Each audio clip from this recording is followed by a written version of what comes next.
Hujawahi kuulizwa swali wewe na mke wako akakwambia unanipenda ukiwa umeshamuoa kila siku?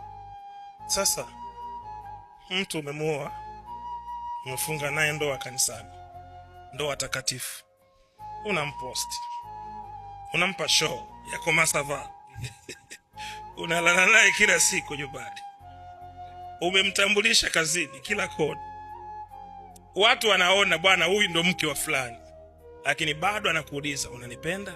Sasa usichoke. Akikuuliza unanipenda, unamchukua unaweka juu ya nini ya kitanda. Basi ndo sema amina. Amina. Mimi ndo huwa nafanya hivi. Akiniuliza tu hivyo namweka juu ya kitanda hivi.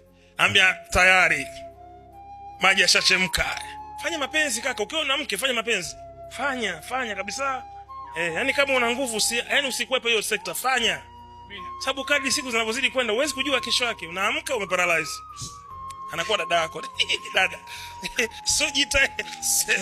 Haya. Mahekima mengine